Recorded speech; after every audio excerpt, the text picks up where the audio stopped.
1104 একটা এসির কমপ্লেন দিছে,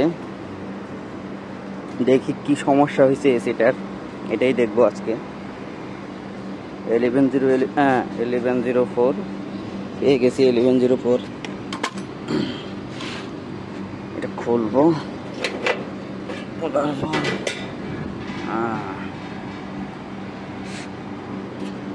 মোটর তো ঠিক আছে, কম্প্রেসারের লাইন চেক করি, টার্মিনাল ক্লিপও ঠিক আছে, লাইনটা একটু ড্যামেজ হয়ে গেল। এদিকে ক্যাপাসিটারও তো ঠিক আছে, ক্যাপাসিটার ঠিক আছে। এখানে এই যে একটা সমস্যা দেখেন, এই সমস্যাটা হলো এখানে নিউট্রালের লগে আর্থিং দিয়ে দিয়েছে, ঠিক আছে। আর্থিংয়ের সাথে নিউট্রাল একসাথ করে দিছে। এটা নিউট্রাল, এটা ফেস, ঠিক আছে। এটা আর্থিং কিন্তু এখান থেকে রিমুভ করে এই জায়গায় দিছে, মানে আর্থিংয়ের সাথে কোনো কানেকশন নাই। কিন্তু এখানে যে নিউট্রালের লাইনটা আছে এখান থেকে এখানে তো ট্রান্সফার হতেছে, এটার সাথে এই যে ফেস যে লাইনটা এটা এখানে লেগে গেছে, জ্বলা বোঝা যায়, এখানে জ্বলে গেছে।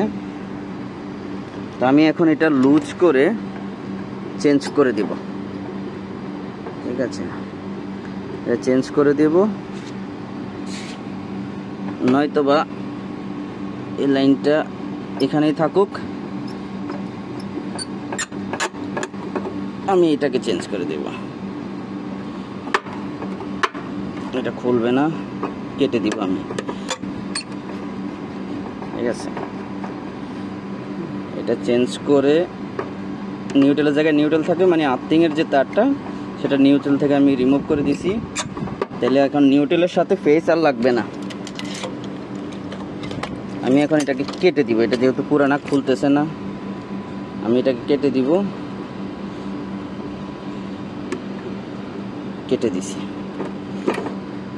এটা এভাবে রাখলেও চলে, কাটার কোনো প্রয়োজন নাই। তারপর আমি কেটে দিলাম নিরাপত্তার সাথে, যেহেতু এখানে ফেসের সাথে এটা সংযুক্ত আছে।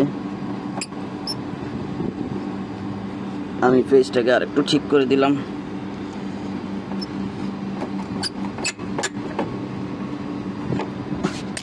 ইনশাআল্লাহ আশা করি হয়ে গেছে। এসি চলতেছে,